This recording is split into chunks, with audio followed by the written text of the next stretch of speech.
Can you help? Can you help me? Can you help?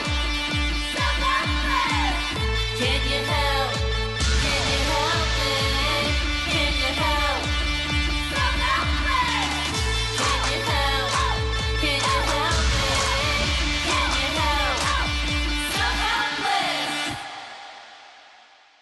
Hey everyone, welcome to another episode of the Self-Helpless podcast. I'm Delanie Fisher, and today we have such an amazing guest. Kelvin Chin is a life after life expert, speaker, certified grief recovery specialist, and meditation teacher. And he's also the founder of Overcoming the Fear of Death Foundation, where he helps people improve their quality of life and understand their life challenges through their individual belief systems. And he's also the author of the 2016 best-selling book, Overcoming the Fear of Death Through Each of the Four Main Belief Systems.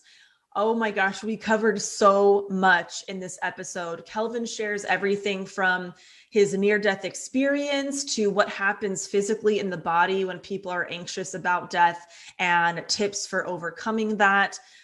We talk about people, finding peace right before they die and loved ones' experiences if you are around people as they are going through that process. And there are so many practical applications inside this episode for both reducing your anxiety in the moment and also just living more life fully going forward and really squashing this fear and anxiety. Both Kelvin and I got a little choked up in certain moments because we got really deep when it came to some spiritual experiences that we've both had. I left this conversation just feeling so at ease and so peaceful, and I really hope that you enjoy it.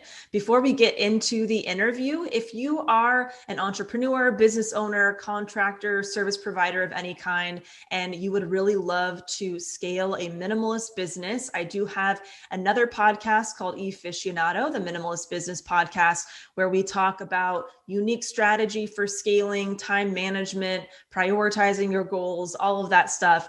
So you can not only make more money inside your business, but also have more free time. So check it out at DelanieFisher.com if you are interested. It is a private podcast. It's completely free, but it is private and only available at DelanieFisher.com. All right, here is Kelvin Chin. Kelvin, thank you so much for being here. I haven't been this excited about a topic in years for the show. I got to be honest, this is my jam. So thank you so much for taking the time to be here. Great to be here with you, Delanie. Yay. So before we get into a lot of the questions I have, do you have a favorite or least favorite quote? That's how we love to kick off the show. Yeah, so I have a favorite quote and two favorite quotes. One's a little bit more serious than the other. So I'll read the serious one first. It is not death that a person should fear, but they should fear never beginning to live. So that's by Marcus Aurelius, 2nd century Roman emperor. And here's the lighter one, but still about death. I'm not afraid of death. I just don't want to be there when it happens. And that's a Woody Allen. That's a Woody Allen quote. I don't know if it's from Annie Hall or it's one of the Woody Allen movies. He's standing. Somebody told me he's standing in a bookstore when he says that or something like that. Yes. Anyway, Oh I'm not afraid of death. I just don't want to be there when it happens. In his Brooklyn accent. Yeah. Well, those are so perfect. I would love to hear, I read a lot about you, but if you don't mind sharing kind of your connection to this topic specifically, how did you get into this work? Yeah, sure. So what really inspired me was the death of my mom. So it was a very personal thing. You think about death a little bit. I wasn't a kid who grew up like many of my clients have, had fears about death and dying since they were single digits old, but I wasn't like that. I'd had friends and relatives who had died, mainly relatives who were older uncles, grandparents, that kind of thing. But, and they predeceased my mom. But when my mom died, that was the first time I was really shaken by it because I was so close to my mom. And she died very young. She was in her 50s. And I was in my third year of law school. That's what really catapulted me into thinking more about death and dying in a and I guess in a more than just oh, I went to the funeral and people were sad kind of way, right? Right. Yeah. Yeah, And yeah. how did you, I know that, you teach this stuff now, but do you remember like the first steps that you personally took, like to reconcile that experience? Yeah, I mean, the very first, well, I back-ended into it, first of all. It wasn't something, this is not something that I thought, oh, I'm going to do this, later in my life. It just back when I was in law school, you walking around and people say, "Hey, how you doing, Kel?" And I said, "I'm doing fine."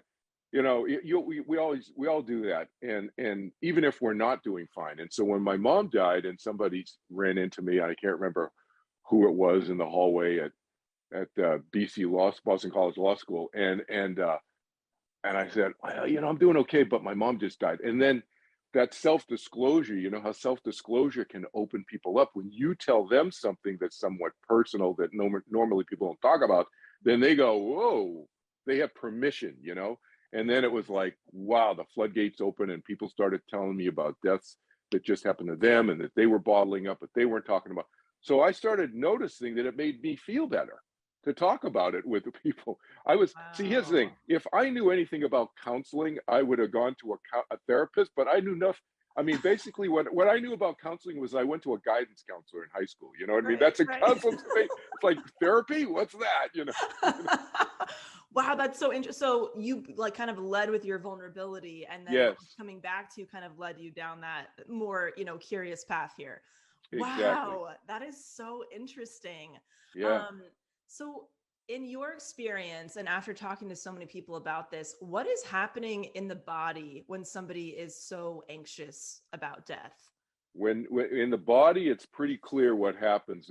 Whether it's anxiety about death or anxiety about anything, the biochemistry completely shifts, and it goes into, because we don't feel safe, and so we go into this danger mode, and it's the fight or flight response.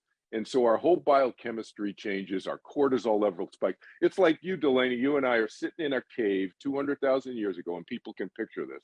They're sitting in a cave 50,000, 200,000 years ago. I don't know, pick a long time ago. We're in a cave and we just had dinner. We're sitting around the campfire and we're talking.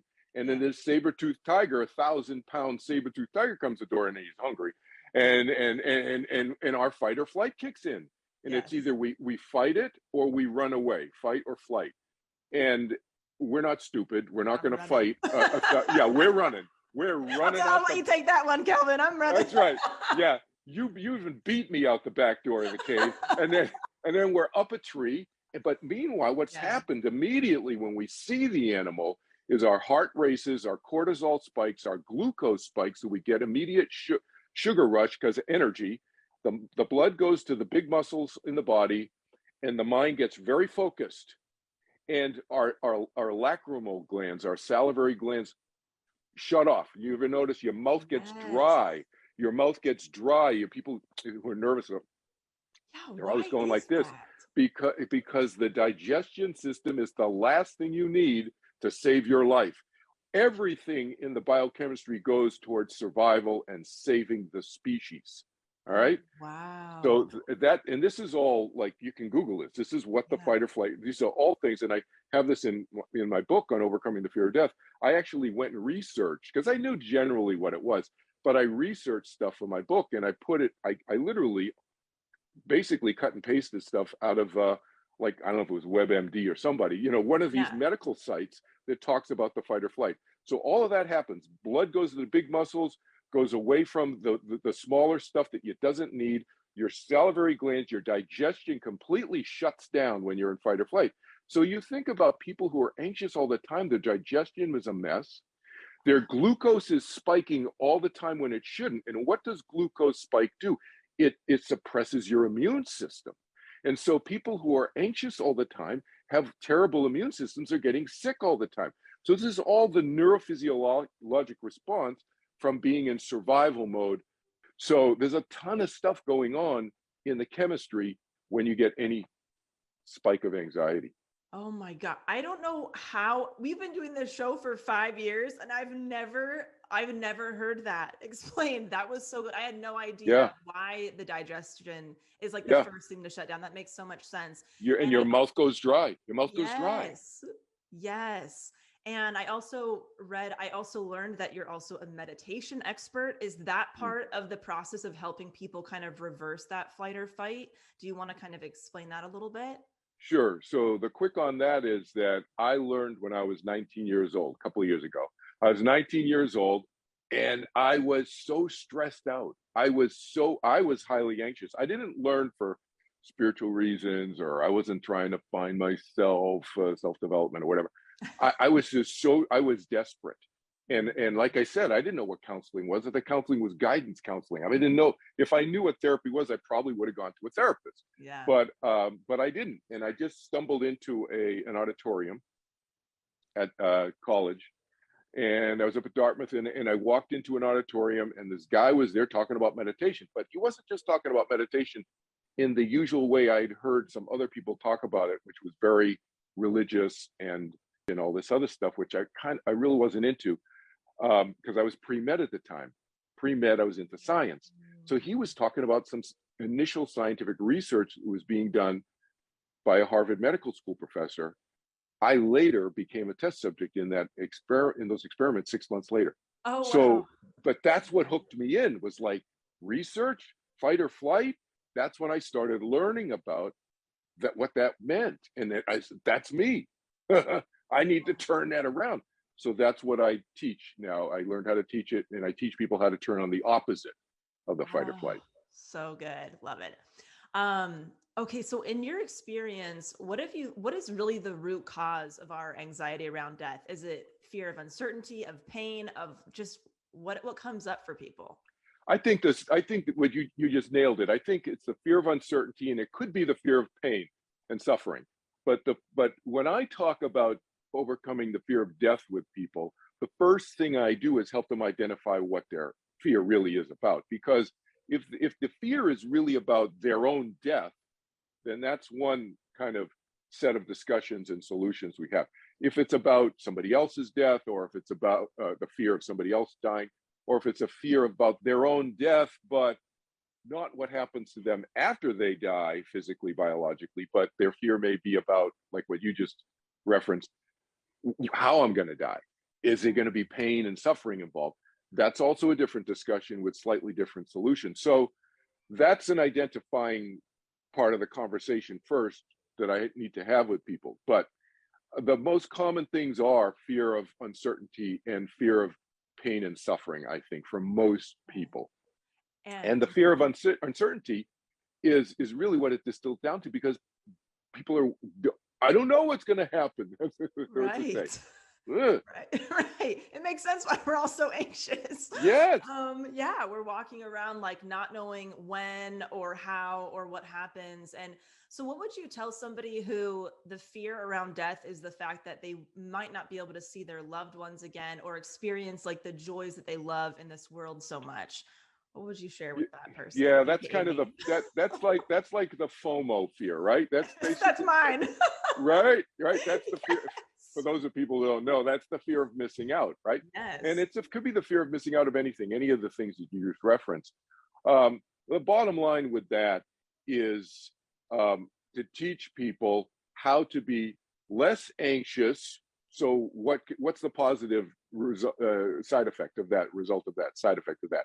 The positive side effect of that is they can be more present with whoever they're with, Yeah. and or whatever they're doing. If it's hiking, or if it's going to the beach, whatever, they can be more present and not have this looming cloud over them of fears and emotions that's taking them away from being fully absorbed in their present moment. And I say it that way because not everybody comes to me with a belief in an afterlife. A lot of people come to me, they don't believe in an afterlife, or they're not sure, or whatever. They're hybrids, they're on the fence. And it really doesn't matter to me. My goal is to help them live life more fully now, like Marcus Aurelius' quote we just talked about. Yes. Oh, that's so interesting because I'm somebody who thinks about death several times a day. It's just like it's just an awareness, and sometimes it makes me fearful and kind of stops me in my tracks and I have to escape from it. But sometimes it's the inspiration I need to like make bold moves and live my life really fully, like you're talking about. And then I talk to my husband who never thinks about death. Maybe if we go to a funeral, he'll think about it, or if somebody passes away. So why do you think that some people think about it very consistently and others don't? Yeah. Well, that's the $1,000,000 question, isn't it? I mean, I think the $1,000,000 answer is that there are a million different reasons, Yeah. and so it's a buck per reason, basically. I worked out do the math anyway. But seriously, I think there are a million different reasons. But I think a couple of things kind of distill down to like very common denominators, and one is that when we feel out of control, when we feel like we don't have control, meaning what? We don't have enough, whatever enough is, certainty in our lives to make us feel really comfortable with being okay, then we try to control. That's the knee-jerk reaction for most people. So we either try to control our emotions, our thoughts, or maybe we try to control other people. and the bottom line is we quickly learn that we can't control everything. We can control some stuff, and we should control the stuff we can control, but a lot of stuff we cannot control. And so the rubber meets the road, the sweet spot, if you will, is where is that line where you control stuff and then you let go of stuff. And the bottom line is, I think we need to, as I've alluded to already, reduce our own level of inner anxiety about stuff. But the other component is we need to expand our conscious capacity of our mind's ability to experience, and we can get into what I mean by that in more detail in a few, when you like, in a few minutes. Yeah. But that's critical, because if we don't do that last part, the expansion of our capacity of our mind, then we're just moving around the deck chairs. We're not expanding the deck. Do you mind expanding on like, what does that mean to kind of open up our mind in that way? You think about it this way. So I've been using this analogy for many decades now, and I don't know the professor's name who I borrowed this from. He's long, I'm sure, dead. But one of my students in the 1970s, who I taught meditation to, his name was Jerry, and I taught him to meditate, and he was a PhD from the University of Houston, Texas, in psychology. And he told me this story. He told us in the group when I was teaching this class, this story. He said his professor said to all the graduate students, this is why I call it the Houston Astrodome analogy. The professor said, all of you students here incorrectly think your mind is like this little 8-inch plastic bucket sitting on the 50-yard line on this huge football stadium down the street. Houston Astrodome, big, huge enclosed, stadium and so forth. Yeah. And you, that's all you can see, because there's a little desk lamp over it, and it's at night, and you're sitting in this 90,000 seat stadium, empty, but no lights on, and that's all you can see. That's what you think your mind is. He said, no, your mind is vast. It's huge. It's that huge football stadium, but all you see is the little 8-inch plastic bucket with 10 or 15 ping pong balls. He said, that's your thoughts and emotions bouncing in and out of it. That's what you think your mind is. He said, no. So I've taken this analogy and I've expanded on it and said, that's what I teach people to do. Get out of the bucket, experience, and start turning the light switches on in the rest of the stadium, football stadium. That's your mind. And then you start to feel differently. You start to feel more confident, more empowered inside. It's the inside out approach, right? It's the expanding the deck on the ocean liner, instead of just moving around the deck chairs, which is what most people are trying to do on a crowded deck. So what is your advice to somebody? Let's say that somebody's really in the moment, experiencing a lot of anxiety. Is there anything that you share with them for kind of more instant relief? And then what do you share with people that want to incorporate that management more long-term? Are there different methods? So the short term is what I tell people. And I do this, so just people should know, I do a free first phone session with anybody in the world about anything. I have students in 55 countries now. So, and so they just go to my website, they send me an email, we set up a time, and say, okay, what's the problem? And so if somebody came to me like with that situation, and I'm trying to help them right then and now on this free, 1 hour session with them, I would tell them, first of all, I always look through their lens. Okay, what's going on? What's your belief system? I never try to change people's belief systems about anything, whether it's about death or dying or anything, but it's theirs to own. And I look through their lens, though, to help them think more clearly. But the first thing that I would do with them, the quick thing I would do with them is say, hey, look, we don't know when or how you're going to die, but you're going to know when you know, at that, what I call that most intimate moment in every person's life, when our physical biological body dies. One of two things going to happen. Either our mind is going to, or something's going to continue, which I think it's our mind. It's obviously not going to be our body. Our body's dead then. Yeah. One of two things going to happen. Either we're going to continue or we're not going to continue. So if we don't continue, and you have that belief system, the science belief system, the brain and the mind are connected, and brain shuts off, mind shuts off, like my dad had that belief system, then there's no issue. Just live your life. Right. But if your mind continues, then let's talk about how we can reduce fears and so forth and so on, so you don't take any fears with you. So, but the bottom line I point out to them is, you're going to know when you know, and it's not right now. That's point number one. That's so true. Because you're talking to me. And they usually laugh. They usually laugh. It gets them go, you got a little humor into this, you know, because people, perspective, humor gives perspective, as you know, as a comedian. You know, perspective is what people lack. And when you give them perspective as a comedian, they laugh because they go, whoa, you're right. That is funny. I can laugh right now, you know, because people get so absorbed. So that's one thing. The other thing that I do is I teach them sometimes, if they're in an immediate need, I teach them what I call the belly button technique. And I'll do this, it takes me like 30 seconds to teach you. All you do is you put your hand, doesn't matter what hand, you put it on your belly button, on your tummy, you're just resting it there. You're just lightly resting your hand on your tummy. You do it with me now, Yes. right? Do it with me now. Everybody who's watching. Yes, do it let's right do now. it. It must be driving. It's very, well, actually, you can even do it while you're driving. I have people do it while they're driving. Eyes open, eyes closed, eyes open, eyes closed, public place, private place, doesn't matter. Nobody knows what you're doing. Love You it. put your hand in your tummy and you just take a few slow, deep breaths. That's all you do.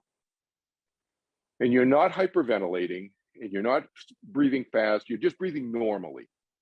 That's why I call it a belly button technique and not a breathing technique. The breathing is involved because I don't want people controlling their breathing. So you just put your hand in your belly button. Now, what does that do? If you're having a moment, an anxiety moment, where are you? You're all up in your head. What's the worst thing to do? Everybody knows this. Everybody's tried this already. The worst thing to do is to try to get yourself out of your head. Oh, I got to think about something different. Oh, I got to think about something positive. The worst thing to do, because what does that do? It makes it, the negative thing, more pronounced. It makes it 10 times stronger, right? Yeah. Trying always creates more activity in the mind. Fundamental principle of the human mind. Trying always creates more activity in the mind. So you can't try. Don't think about hippopotamus right now, Delanie. It's too late. You already think about it. You know, you failed. You know, it's like, you can't, like, why did he ask me not to think about hippopotamus? Now you can't stop thinking about it now. Oh, I see. Yes. Right. Trying always creates more activity. Yeah. So the reason this simple belly button technique works is you put your hand in your tummy. Where does your attention go? It goes to your tummy. You just put your hand down there. So it's a little bit of a trick to the mind. Now, when you take a few deep breaths, what does that do? It stimulates what's called the vagus nerve. You can Google it later, VAGUS. It's the longest nerve in the human nervous system. It goes from the base of your brainstem to all your organs, your lung, your heart, your liver, your kidneys, your, pancreas, everywhere, GI system, everywhere, and it calms everything down. So it's a temporary, not a permanent fix like the meditation, not a long-term fix like the meditation. It's a temporary but immediate fix. So I think Kate would be okay for me telling you this because she's very open. She talked about me on the Today Show, Kate Beckinsale. She talked about me on the Today Show. Yeah, she talked about me on the Today Show interview, but she didn't mention my name. And I said, Kate, why didn't you mention my name? She goes, I'm her Los Angeles meditation teacher. She goes, I said, Kate, why didn't you mention my name in an interview? She goes, well, she's so polite, Kate. She's really sweetheart. She goes, but I didn't ask your permission first, Kelvin. So I didn't think I asked you permission. I was like, Kate, you have my permission. All right. Anyway, it was almost a hot plug, Kate. Yeah, exactly. I mean, are you serious on the Today Show? Anyway, she called me from, I think she'd be okay with me telling you this because she's a character. But she said, she called me, she's in London, given the GQ Man of the Year award. She said, Kelvin, I'm freaking out. I'm getting dressed. Right now, she's not getting dressed. She's being dressed. Give me a break. She's in her suite. Anyway, but like she's pulling on her blue jeans to go give the GQ Man of the Year. Right. if you Google this, you'll see the address. It's like ridiculous. It flies out to the side. I don't know what holds it up. Anyway, so she's getting dressed and she calls me. I'm freaking out. I think I'm going to trip across the stage. There's like tens of millions of people going to be watching me. Oh, I'm going to fall on my high heels walking across to the microphone. I said, Kate, just put your hand in your tummy. And I taught her this, and I said, do this. And she texted me afterwards. She said she did it standing in the wings before she walked. And it worked. It great. I was fine. I didn't fall. Anyway. Oh, nice. I love that. It's such a simple tip because I feel like, I mean, there's so many great grounding exercises out there, but I have felt overwhelmed by those because it feels like a checklist or to-do list in the moment where you just need to make one move. And I love that. That is such a great takeaway of a very simple thing we can do no matter what. And then, what would you share with somebody? What are some things that really help with long-term anxiety management around death and just living your life fullest day by day? Yeah, long term, I would say two things. One, everything needs to be balanced with experiential and understanding. That's always my approach. What can we change that's experientially going to change us, and what's going to change our thinking, understanding, and clarity of our thinking? Because we do all kinds of stuff that is messed up thinking, cognitively dissonant, for those people who know what that means. Yeah. Okay, so the experiential is the meditation, what I call turning within meditation now. What I teach, turning within. We need to turn within and connect with ourselves in an easy, effortless way. I teach this technique, as you know, 10 to 15 minutes each time, twice a day. That's it. Right? And you should connect with me and I'll teach you for free. So definitely scheduling a call. 10 to 15 minutes twice a day. That's all you need to do. And it just turns the ship around because it expands the capacity and it balances the fight or flight stuff out. And so that's experiential. And the other is understanding. What do I mean by that? Understanding our thoughts and emotions and our desires. And do they align? Do our desires what we want? Desires meaning what do we want? What do we wish for? Hopes and dreams, all that stuff. What do our desires align with our thoughts and therefore our actions, our behavior? Because we do all kinds of stuff. We have these desires and we don't. I mean, a classic example like the NFL. I don't know if I should say this publicly, but I'm a Tom Brady fan. But anyway, there's a lot of Brady haters out there. Anyway, I grew up in Boston. Anyway, but you look at the NFL, and every team in the NFL, every coach is saying, our goal is the Super Bowl. Our goal is the Super Bowl. We want to win the Super Bowl. Okay, that's their desire. What's the thoughts and the actions and the behaviors? Do they align? Well, sometimes the star players show up late and we don't do them. There's no consequence. That's cognitive dissonance. That is inconsistent behavior. You are not going to meet your desire if the thoughts and emotions, actions are not aligned with your desires. So that kind of thinking, and that's what where is it? That's my second book. That's what this book is all about, right? It's all about the 67 essays is about aligning one's thoughts and emotions and desires more with each other so that we can live a more fulfilling life. That's what this was about. That book, and then this book, as you know, is about overcoming the fear of death, which is what the title of the book is. Hello. So but that's the long term, because then we're going to start to cascade a positive snowball. We get rid of our anxiety, we balance out our chemistry, we're taking on less stress. That's the meditation component, right? We're expanding, we're using more of the Houston Astrodome part of our mind as opposed to just the 8-inch plastic bucket part, which is our waking state part of our mind. And then is the aligning our thinking, so our behavior in our waking state is more productive. Okay, that makes a lot of sense. Have you spoken to a lot of people, and is there a difference between, is it Thanatophobia? The fear of death? Thanatophobia, yeah. Oh, Thanatophobia. Is that something that requires very different management or treatment, or have you come across a lot of people with that phobia? Oh yeah, people call me all the time because they find me. That's how they find me on the internet, because they're you're plugging in anxiety, death, fear about death, and I was for about a year and a half. I was the number one on the first page of Google search for about a year and a half after I spoke in San Francisco at the Commonwealth Club, because the Business Insider interviewed me. So Business Insider had such a high search rate. Right. But so a lot of people came to me and said those words. Other people just come to me now, would just say, I'm freaked out about death and dying. It's the same thing. That's what thanatophobia means. Mm. But but no, the solution is not complicated.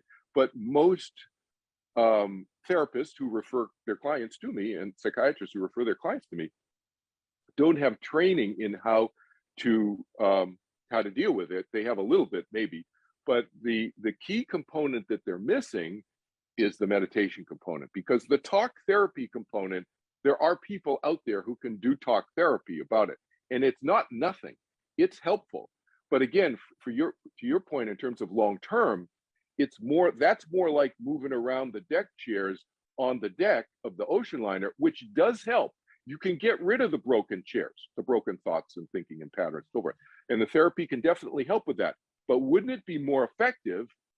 And these are the psychotherapists who refer clients to me, because they know that their psychotherapy is going to be more effective if the deck is bigger, Right. not so crowded. And so I teach them that. I get into a little bit of the content, because as you probably have seen on my website, I teach an afterlife series because I've had lots of experience, my own personal experiences with the afterlife. So I get into it. Now, I don't tell people they got to change their belief systems, but if they're interested, that's a separate class. I keep that separate from my meditation, because I teach athletes too who don't have any fears or anxieties, and they just want to be back on the playing field faster, heal faster. So I keep them separate. But the components, those are the two components for long term. Okay, so interesting. So what is your approach? And maybe it's similar or different. What if somebody calls you and they know they're dying? Maybe they have a terminal illness, and how do you help them find peace with that? So I've had that happen a number of times. A quick story on that: a woman contacted me from someplace in England, and she found me online, and she said her mom is dying. She's in the hospital, and her body was rallying, even though she couldn't communicate anymore. Her mom was conscious; her eyes are open, but she couldn't communicate anymore. And the doctors are confused because she had so many painkillers in her that they couldn't give her any more. And the doctors are saying the painkillers alone, the amount of painkillers alone, would be too much for most people to even stay alive. And yet her body was rallying. So Wow. she thought her mom might have been holding on. And that's what the doctors thought. So she contacted me. I said, when are you going to see your mom next? She said, tomorrow. I said, take the phone, hold it up next to her, put me on speaker, and I'm going to talk to her for a few minutes. And I talked to her for a few minutes.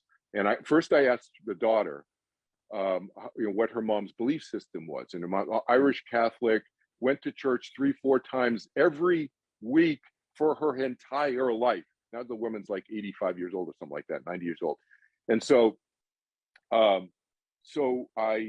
talked to her through her lens. Like I said, I don't change people's beliefs. So I talked to her about her Catholicism and her Jesus and God and all of that. And if somebody was an atheist, I would talk to them differently, obviously. But I knew she was a devout Irish Catholic. I talked to her about what it would be like that when she goes to the other side and so forth. I did not tell her to let go. I was not suggesting that she should. I was just telling her what it would be like, and I was reducing and allaying her fears. And so then maybe 5-10 minute phone call on them at most, and obviously it's one-sided. I'm just talking to her.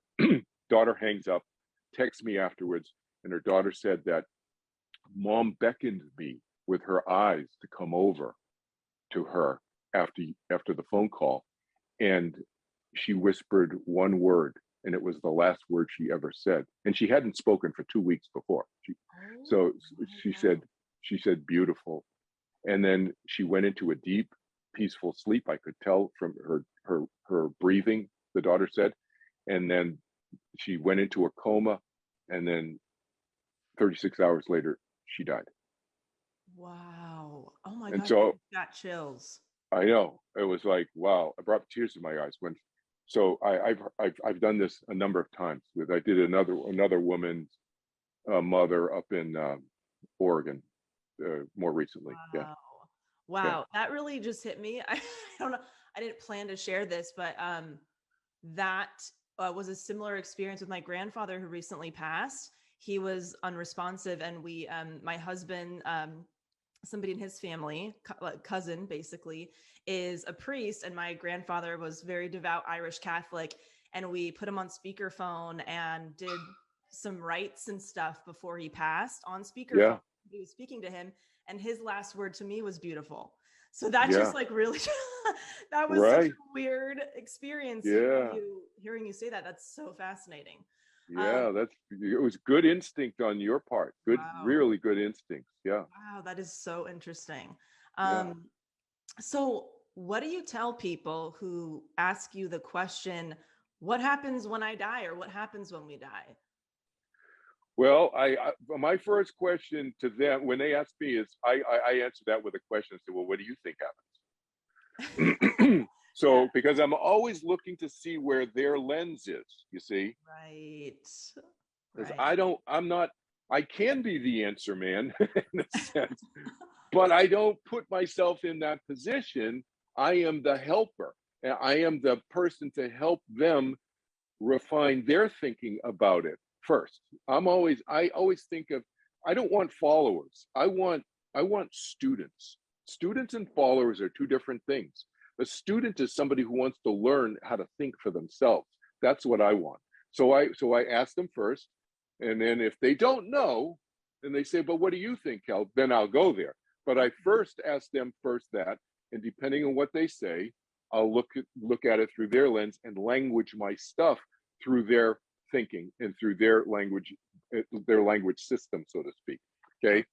But if you're asking me what my experience is, because I've had near-death experience myself, when I almost drowned off of San Diego in a rip current, which I didn't even know what a rip current was at that point. Oh my gosh, that was my next question for you. How weird. Yes. Okay. Yeah, I didn't know what a rip was. I mean, I had come from, I was born in Boston, grew up on the East Coast, went to school on the East Coast, and I just came out for a summer program in intensive in language and language intensive, and I met a girl at registration at UCSD, and we walked down to the beach, Black's Beach. I don't know if you know Black's Beach there, right near UCSD there. I later found out it was a nude beach, but I didn't know. Like, everybody, all the locals know, oh, Black's Beach. Oh, okay, right. Anyway, so, so I said, hey, do you want to go down to the beach? And it turns out, because we don't have class till tomorrow or the next day or whatever.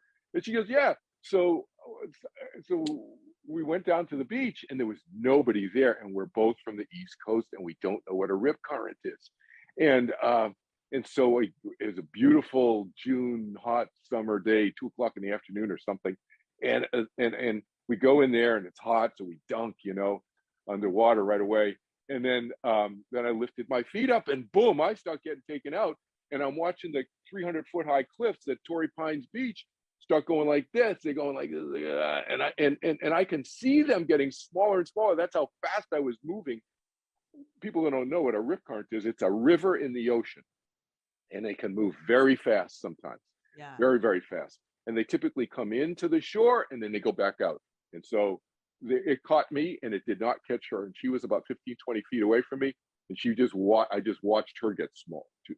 And so I was pulled out about 1.7 miles. And the reason I know how far is because one of my board members on my nonprofit board is a former, actually still is. He's a captain of ships, ship captain, big, like 600, 400, these huge ships, right? And so I said, Cayman, these 300-foot high cliffs were about 3 or 4 inches tall. How far out was I? And he said 1.7 miles. And so I was freaking out. I was 20 years old, and I was freaking out. I start going down because I'm exhausted. Here's a little lesson for you. It may save your life, Del. So you get pulled out in the ocean. You never, ever do what I did. You don't swim straight back in. You swim at an angle to the beach, because what pulled you out, you're swimming right back into. Hello, McFly. I totally spaced out, right? Wow. I knew this from Boy Scouts. I knew it intellectually, but I emotionally was freaking out. So I completely I blanked on it. I'm swimming straight in. I'm exhausted because I'm not only getting nowhere, but I'm getting pulled out even farther, So I'm exhausted, and I'm thinking, I'm ready to give up. And I'm thinking, this is because I can't, I'm not going anywhere. I'm getting worse. And so I start going down. And it's just like in the movies, you see the water level go like this, in the movies, the camera's down there, and you're watching it. Yeah. And I was watching the bird surface getting farther away from me, and I'm going down. And what happened was my mind left but the only way I can describe it is my mind left my body for a split second. But I was familiar with this experience from meditating for a year and a half before this happened. For a year and a half, I've been meditating every day, and not every meditation, but every once in a while, I'd have this experience where, whoa, I'm unaware of body and surroundings. My mind is not aware of everything. I don't hear the kids playing outside, whatever. You know what I mean? But I'm still awake. And so this, what I call now, this separation of my mind and my body was not an unfamiliar experience to me. So now I'm going down, and so this happens, and I go, wait a minute. I know what that is, but I got to get back in my friggin' body, It's like, so whereas most people, if you watch YouTubes about near-death experiences, NDEs, people will go, it was amazing. I just couldn't believe. And if I had that level of amazement about it, that my body's still going down, I would have been 20, 30 feet down by the time I kind of realized, like most people, right. Who have an NDE, they've never had a mind-body kind of separation type of experience or anything they remotely like it. They're so wowed by it that they just hang in it for many seconds and sometimes many minutes. I'm like sitting on the bottom of the ocean floor by then. If that happens, there's no way I'm getting up. Right. So in a sense, in a weird way, I just realized this fairly recently when I started talking about this story, that meditation saved my life because it was not an unfamiliar experience for a year and a half to me. And so I realized, I got to get in the pot. I went back in, I willed myself back. It was just a desire. And so, but that's what will is the simple desires. And people think willing is like, oh, I got to force, but no, it's much more subtle the mind than that. And that's what I experienced here. It was just very subtle. I just desired, I got to get back, and boom, I'm in. And I struggled that 4 or 5 feet. If it was 10 or 12 feet, I wouldn't have made it. But 4 or 5 feet, I struggled to get to the top. And then I said, don't hurry. I remember it wasn't even a word. It was like a feeling that I had because I was so freaked out. Yeah. But I just remembered not hurrying. And I just flipped on my back, got my breath, and just slowly started making my way in. And what must have happened, I'm just guessing, is that the rip current must have changed a little bit so that I must have been on the edge. So I got out of it eventually and swam almost 2 miles back in. It took me an hour to swim back in. I was exhausted. My friend stayed on the beach. She said she didn't want to leave me to go get help because she wouldn't be able to see, she didn't know where I was. So she stayed to watch me to make sure she could still see me. And I crawled. It was just like in that Tom Hanks movie, like Castaway, whatever the heck the movie was, where you got shipwrecked. Yeah, on the FedEx plane. And so I crawled up on the shore, and I passed out. It's like, my feet are still in the water, but I'm on the dry enough land. And she said I passed out for about a half an hour. Oh my God. Oh my God. This is so interesting because I am one of those people who binge watches NDE clips on YouTube. I listen to podcasts. I'm fascinated by near-death experiences, and it's an episode I've been wanting to do on the podcast. So I feel like I'm getting a twofer right now with you. There you go. We can come back and revisit all this stuff and do another one, but talk about my past life stuff. But anyway, that one is like meditation saved my life because it was not unfamiliar. You've seen these NDE YouTubers, and the people will talk and like, oh, I went into this place of light and all of this, and I felt so peaceful and loving and all of that, and they hang there. There's no way, if that had been a first experience for me, I'd be dead. I'd be physically dead. Right. A lot of people talk about having a near-death experience and then they can't go back to how they were when they're, when they wake up from it or whatever. Did that really impact the way that you moved forward in your life? Was it life-changing? It impacted me on how I went to the beach, I tell you, because that's what it impacted me.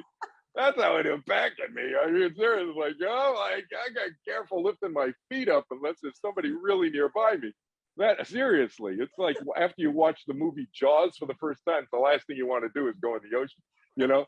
So, so it was more like that. It wasn't seriously, but no, I didn't feel like a lot of NDEers. They feel like, well, I'm just looking forward to whatever this and the other thing and all that. And it's like I'd already had a year and a half of on and off these experiences of my mind being so expansive and everything. So it was just an aha experience for me, not experientially in that way, like most NDEers, because for them it's just a new experience. For me, it wasn't a new experience. For me, it was like, wow, thank you for saving my life. That was what it was like. Yeah. Wow. Have you noticed, like, have you talked to a lot of people who have had NDEs, and are there certain patterns with like how their behavior changes after that or anything like that? Do they make big changes in their life? A lot of times that happens with a lot of them, not all of them, but sure. That's a very common thing. And it tends to me, I think it gets skewed because those are the ones you see more on YouTube because they're more like, wow gee whiz experience, and they have a wow gee whiz after NDE experience too. And so people are more wowed and gee whiz by them. So you tend to hear them more. But I think that a lot of people may have had NDEs like myself, and I never talked about it for Right. years, Right. and it was like, okay. And then the other category is what you don't see a lot of on YouTube for the same reason is the ones who are freaked out after they've had their NDE. Yeah. And they have some sort of experience and they carried some fear with them. And here's one. One of my students contacted me. He had 4 NDEs, 4 near-death experiences, and he contacted me because he's from Mexico, and I said, Fritz, so when was the last NDE you had? And he said 7 weeks before. He contacted me. He had an NDE, and they put him. What happened was the most recent one. Out of the 4, he was driving an RV in Mexico, his recreational vehicle, those big things. He's driving an RV, and people who don't know, the motor is pretty much right next to you and underneath the cab. It's right there. Those things are just squared off in the front pretty much.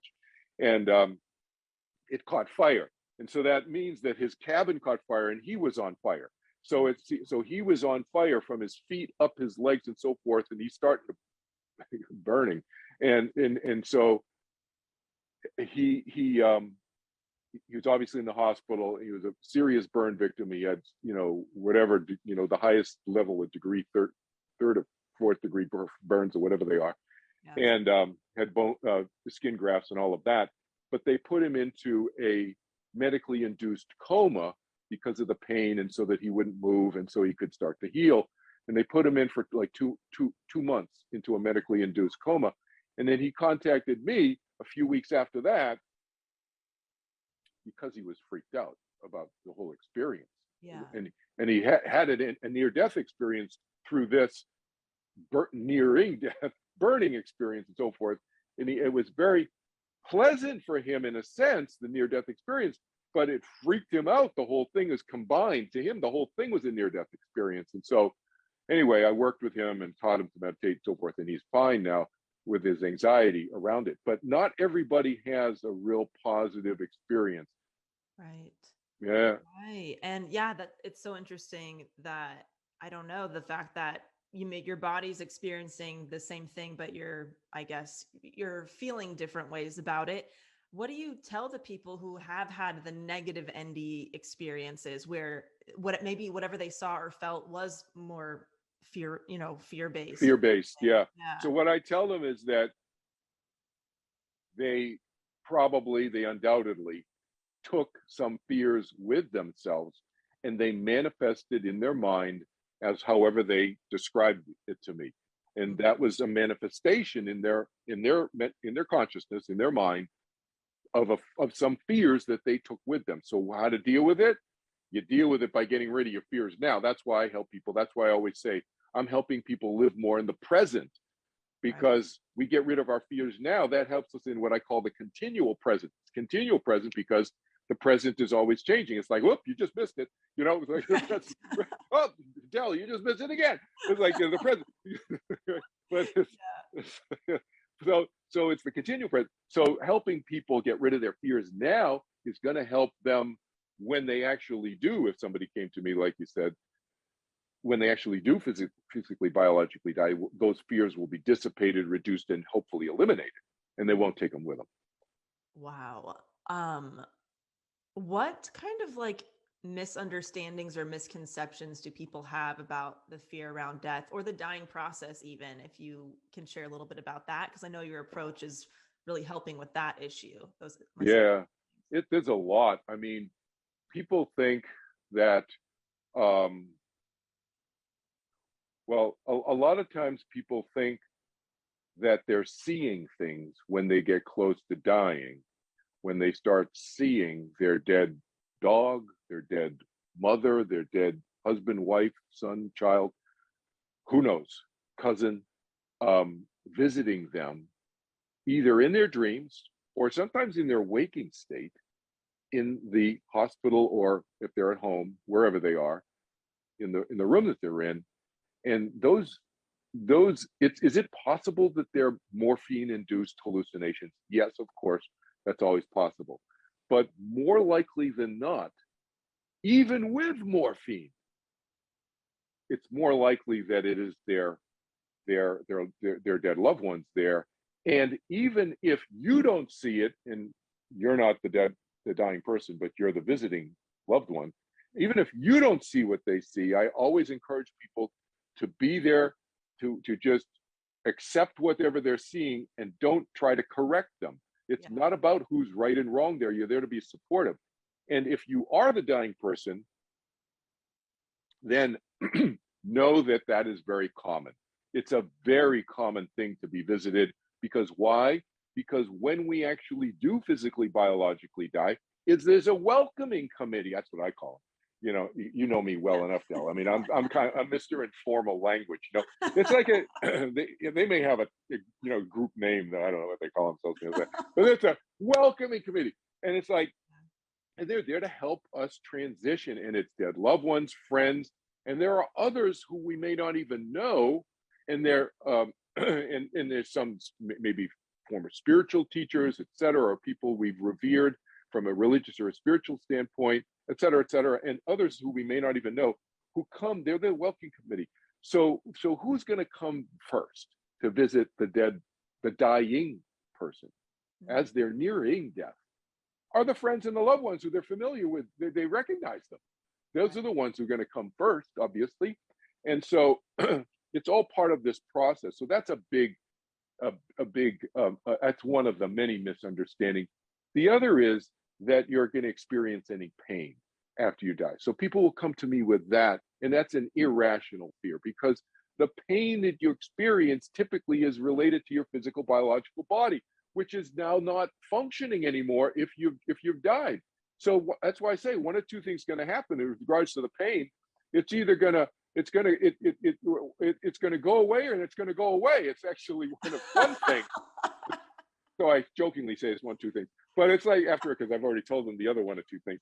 But it's actually one thing. It's going to go away. It's going to go away because your physical, biological body is now dead by definition. And if you continue, what's not going to continue is anything related to your physical, biological body. What's continuing is your mind. I was there when my grandfather was passing, and I was there in the room when he took his last breath, and I watched it all happen. And he was talking to, his deceased brother and his mom. Right. All these things where it was like, could this be morphine? Could this be real? Like, we don't know what's going on, but it was so interesting to actually watch it. And you'd think that if somebody is hallucinating, it wouldn't always be about dead relatives. You'd think there would be maybe some other stuff in the mix of like, Elvis visited me or this, but they were all so like realistic conversations and questions that it really did make you think like, whoa, something interesting is happening in this room right now. And it was a really incredible experience. Even though it was traumatic, it was like a really incredible experience to like be there. Yeah. Oh yeah. People will tell stories like I've people come to me with stories too, and a lot of different stories like that where things will happen and they'll be in the room talking about the family members telling me this about how they're dead. In this one case I'm thinking about, her father died, and there's three or four people in the room visiting her father, and she and her brother, so not all of them out of let's say there were four people, like she and her brother separately both heard this drumming going on in the room. There's nobody drumming in the room that you can physically, biologically see, okay? Wow. The other two, I think her aunt or whoever else was in the room, they asked them afterwards, they didn't hear it. But she and her brother, who are standing on opposite sides of the bed, they're not even standing next to each other, they're opposite sides of the bed, and their father's between them. They both heard this Scottish, I think Scottish drumming or something, or some sort of Celtic, I don't know what, it was some drumming from the UK, whatever. Yeah. I'm not familiar with what, but it was some drumming. I remember the drumming part of the story, and it was culturally related to the UK somewhere. It was some old drumming thing that their father was really into. Yeah. Weird. Yeah. He had this thing, it was like an avocation, like a hobby thing of being into this. And the brother and the daughter, the brother and sister, the son and the daughter, both heard this. And then after he died, they separately heard it again. Oh my gosh. Oh, yeah. I just got chills. Do you have any other stories, like more woo-woo experiences? Oh my God. I have so many woo-woo. Are you serious? What's the most woo-woo? Whether it's, serendipitous or something like that. I love this shit. All right, here's one for you. Okay, I'll tell you one about my daughter and one about about somebody who I don't even know. I'll tell you my daughter one's first. The daughter one's a little bit quicker. So my daughter, I don't know if you Google my kids, but my son's an actor, and he just did the Guinness ad. So if you watch the new Guinness ad that's still playing, it'll be playing during the NBA playoffs. It was during March Madness. He's the bartender. You don't see his face. You see his back. He's wearing a striped shirt. He's the bartender throughout the Guinness ad. And then my daughter is a model with Wilhelmina, and so global modeling agency. And you see her on all the Lululemon websites and stores and stuff. That's my daughter. Anyway, all their ads. So my daughter, the model, as I just said, she was Googling. This is fairly recent. It was last year, I think. She was Googling articles about Victoria's Secret models. And how to become a Victoria's Secret model, something like an article. So she's reading this article. Then all of a sudden, out of the blue, she's just sitting on her laptop, okay? She's on her MacBook. And out of the blue, a pop-up pops up on her screen. And she sent me a screenshot. I showed this in my Afterlife series. It's a big screen. The pop-up is this big on your screen, okay? And so, and the pop-up is from a career website, which she has never heard of. She's never been on, and she's never searched on in anything. And the pop-up lists 5 names of 5 dead people that she's been in touch with. What? Yes. Yeah. So 5 of her friends. So it's David, who was her high school classmate who died tragically from a drug overdose. DidNDE, who was the partner of her aunt, DidNDE Bloom. No, it just said Bloom, sorry. David Bloom, this is on different lines. Oh my God. David, underneath Bloom, which is the last name of DidNDE Bloom, and it said Holly. Holly was a friend who died when my daughter was 10. My daughter's 27 now. When my daughter was 10 and Holly was 15, Holly was in a crosswalk, got killed by a car. Okay, and they were close friends, and she was very close friends with my son too, Holly. And King and Henry. King and Henry, that's my parents. My parents have visited my daughter. That's a whole other story. And then the bottom line, it said Sam, which is my daughter's name, Sam Chin. So out of the blue, she's never searched any of those names on the internet, never mind on this career website. It just pops up in the middle of the article. Okay, what's that? That is so weird. So here's the other one. So a student of mine who has fear of death found me on the internet, so forth and so on. And so we talk about it. We went through the process that you and I have talked about today. And I taught him to meditate to help reduce his anxiety. He lives in Ohio. His name's Joseph. I've never met him. He texts me after I teach him to meditate a few weeks later. sends me this text. I think your dad visited me last night. I'm like, what? He knows my dad's dead. Okay. He doesn't know a lot about my dad other than my dad's dead. Okay. And so that you get a text from somebody like that, you don't just text them back. You call them immediately. I picked the freaking phone up and I called him immediately, right? So I call him, I was like, Joseph, what are you talking? And he picked the phone up. You know, fortunately, he answered the phone. I said, what are you talking about? My dad visited you. He said, well, you know, I've had lucid, Joseph is about 45, 50 years old, something like that. He said, you know, I've had lucid dreams my whole life.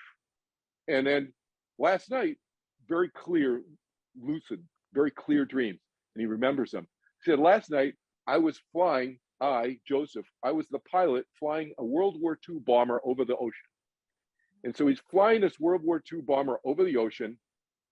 And he said this young Asian officer came up from the rear of the plane to the cockpit, and we're talking about the hydraulics, the fluid levels in the engines to make sure they're okay. He doesn't know that my dad was not just a mechanical engineer. He was a hydraulics mechanical engineer. There's a subspecialty within the mechanical engineering of hydraulics, fluid flow, and all this fluid this and fluid that. I grew up with listening to this at the dining room table every night. You know, my dad talking about fluid dynamics. And so he said, yeah, we're talking about fluids and the engine and everything's okay. And then this young Asian officer looked at me with a glint in his eye or a smirk on his face or something like that.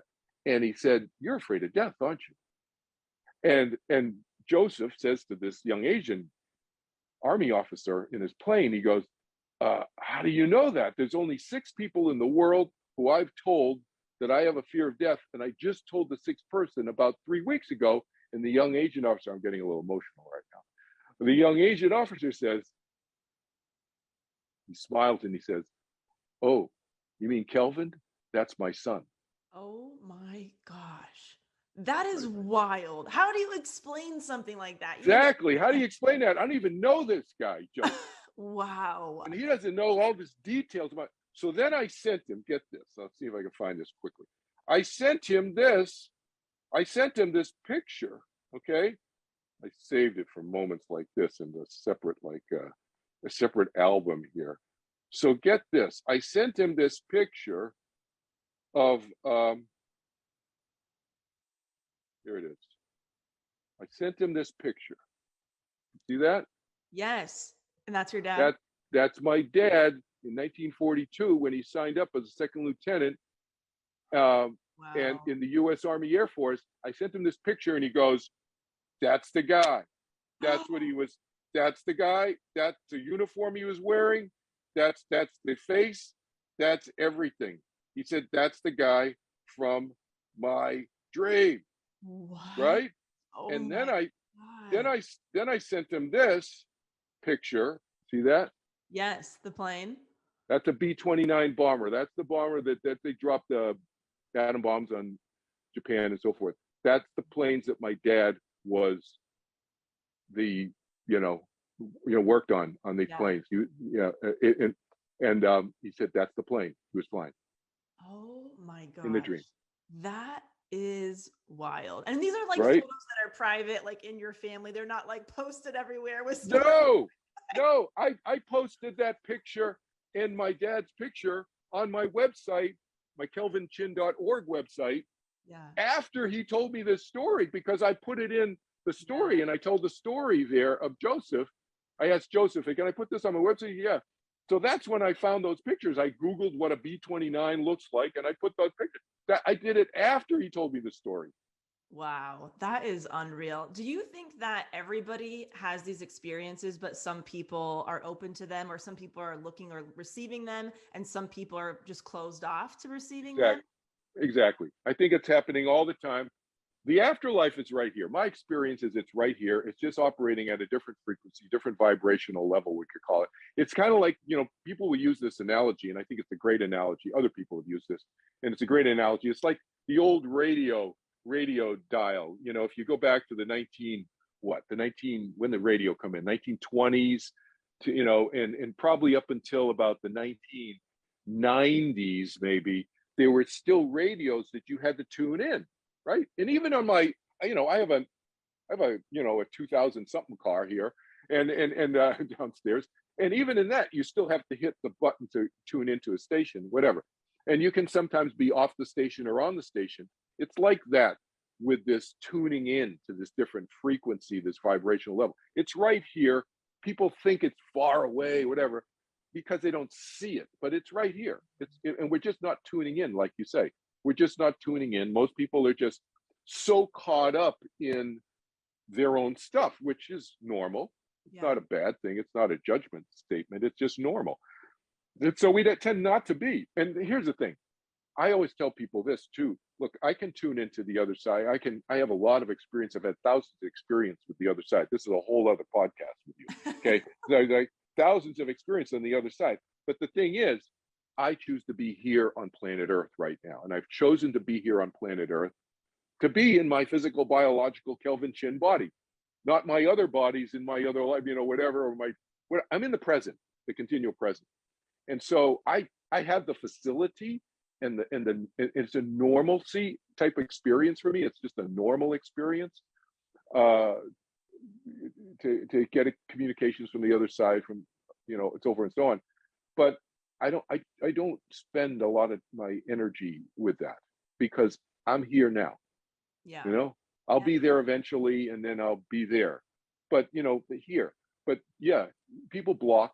To answer your question, they block and they're unreceptive, and a lot of it's fear. It's fear. So we get rid of fear, and that's my purpose. That's what I do with all my work, is to get rid of various fears in people. That's going to open them up more. Yes. That's makes a lot of sense. Okay, I have one last question for you, and then I know I have to let you go. Okay. What do you feel the purpose of life is? I know it's a really just a tiny little question. Yeah, it's just a small. We saved the smallest question for the least amount of time because, we figure, you guys have all figured that out, right? We just want to see if Kelvin's saying anything new to what you already know. It's like, with your work, why aren't we just like in that other place indefinitely? Why are we? Yeah. Yeah. So that the answer to that question, and I'll answer your bigger question too. But the answer to your last question is, we're here because we want to be here. And even those of you who are watching this who think, no way, I want to be here in the middle of this, you had a desire. And that's what wanting is. That's what choice is, a desire. People don't realize how powerful the mind is and how subtle choice and willing something to happen, that kind of will, is. It's just desire. And I have lots of experiences we can talk about another time about how subtle that is and how I've experienced, and other people, I've observed other people experience how subtle that desire is to come here. And so it's a choice. We've chosen to be here. It's all choice. Now, the bigger question, and the answer to the bigger question, which I will give you an answer to, which is, what is the meaning of life? What is, to me, the meaning of life? And that's one of my essays in here, is what's the meaning? One of the 67, that's actually more than one of the 67 essays that I've written in here. There's probably 3 or 4 or half a dozen of the 67 essays in here I talk about the meaning of life. The bottom line meaning of life is whatever you choose that to be. There is no predetermined meaning that thou shalt have to have in this lifetime. Now, can you make choices and have desires on the other side before you come in and create what some people refer to as a soul plan or something like that, where you have a life purpose, this life? You can do that. Absolutely, you can. And might you have forgotten what you said to yourself on the other side? Yes, you might have forgotten, and then can you remember that? Yes, that's all possible. But my point is that there's no thou shalt, there's no written in stone, because you can change your mind at any point in time. You can have a different desire. You might have had a desire to have this sort of life purpose in this lifetime, and then change your mind in the middle of the lifetime. You can do that. Right. Nothing is saying that you have to. There's no have to's, there's choice. And so the way I look at the bigger picture of what's the meaning of life, to me, it's simply to be happy and content in whatever way that makes you. And in my teaching, to do it in a way that doesn't hurt other people. That's what I teach. Now, whether somebody chooses to follow that suggestion or not, that's their choice. I don't have control over that. And once I realized, I had this epiphany, man, I don't know exactly when it happened, but maybe it was 20, 30 years ago. I had this epiphany that I couldn't help everybody. I can only help those who want to be helped. Then I relaxed about everything so much more. And my inner contentment and inner peace about the mess of the world that we live in skyrocketed. Not that I think everything's great. I'm not an idiot. And I'm not Pollyanna-ish about it. But I'm not suffering myself because of it. And I am doing whatever I can to change that. But I cannot change everything. Only those who want to be changed and helped. Oh my gosh, this has been so good. I could talk to you for 25 hours, but I know we gotta wrap up. Is there anything that you want to leave people with? And then where can people find you and your work and all of that? Yeah. So people can probably just Google my name, Kelvin Chin, and then all my different websites. I have 4 websites. So you don't have to remember all the different websites. Just remember my name. Go to kelvinchin.org, KelvinChin.org. And the other thing is that I give, as I said earlier, a free session to anybody in the world about anything. So you just contact me on the website contact page, and we set it up, and I'll help people. So we got the 2 books. We got this one, The Overcoming the Fear of Death. By the way, non-religious approach to helping people overcoming the fear of death. So when it talks about through the 4 main belief systems here in the subtitle, they're non-religious beliefs. Those are the 4 beliefs that underlie all the religious and cultural beliefs about death and dying. And then this book is a collection of 67 essays on helping people live life more happily, freely, with less suffering. Oh, well, you will definitely be hearing from me, Kelvin. I'm going to be calling you. Setting it up as soon as we get off this call. Thank you so much for taking the time today. This was amazing. I felt like this gave me so much peace just talking with you, and I really appreciate your time. So thanks for being here. Great to be with you here, Delanie. Thank you. Take care. I'll see you. Oh boy, what an episode. Let me tell you, the woo-woo side of me is very happy right now. We do have an iTunes review of the episode. This is from Mindy Wesley. It says, love this podcast. This podcast is keeping me sane. Keep up the amazing work. XOXO. Mindy, thank you so much. We really, really appreciated it. If you want to leave a review, you can head over to your iTunes or Apple Podcast app, and it might get read on the show. It really means a lot to us. And thank you so much for taking the time to do that. And again, if you want to check out Efficionado, the Minimalist Business Podcast, you can head over to DelanieFisher.com. You can get the episodes delivered right to your inbox, and you can also link it to your favorite podcast app as well. And we just cover everything about building an intentional and highly profitable business over there. Also, check out KelseyCookComedy.com for all of Kelsey's tour dates coming up, and especially get tickets to see her tape her comedy special this summer.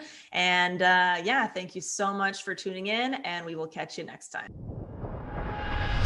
Thank you so much for listening to the Self-Helpless podcast. You can find our Patreon community, merch, and our individual work at selfhelplesspodcast.com. We'd be thrilled if you shared this episode with a friend, or feel free to post it on Instagram and tag at Self-Helpless Podcast so we can repost you and say thank you.